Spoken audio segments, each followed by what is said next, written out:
سب سے پہلے شیخوپورہ سے آپ کو خبر دیں، آپ کو بتائیں کہ شیخوپورہ میں عمران خان پر ہونے والے قاتلانہ حملے کے خلاف احتجاج آج تیسرے روز بھی جاری ہے۔ مطالبات کی منظوری کے لیے سینکڑوں پی ٹی آئی کے کارکنان سڑکوں پر نکل آئے۔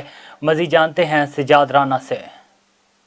جی بالکل، یہاں ہم بات کرتے ہیں تیسرے روز بھی کارکنان نے مین سرودہ روڈ کو بلاک کر کے ٹریفک کے لیے بند کر دیا۔ گاڑیوں کی لمبی لائنیں لگ گئیں، ٹریفک کا نظام معطل۔ ضلعی صدر قمر عمران سعید سمیت پارٹی رہنماؤں، کارکنان، وکلاء، تاجری برادری اور خواتین کی بڑی تعداد شریک ہے۔ کارکنان کا استعفوں تک احتجاج جاری رکھنے کا فیصلہ۔ کارکنان کا حکومت کے خلاف شدید نعرے بازی، ہاتھوں میں پلے کارڈ اٹھا رکھے تھے جن پر عمران خان سے اظہار یکجہتی اور مطالبات کی منظوری کے نعرے دری تھے۔ شرکا کا کہنا تھا کہ عمران خان نے جن استعفوں کی بات کی ہے، اگر وہ استعفے نہیں آتے ہم اپنا احتجاج جاری رکھیں گے۔ عمران خان پر ہونے والا قاتلانہ حملہ سوچی سمجھی سازش ہے۔ حکومت کو اس واقعے سے سبق سیکھنا چاہیے اور ہوچے اٹکنڈوں سے باز آنا چاہیے۔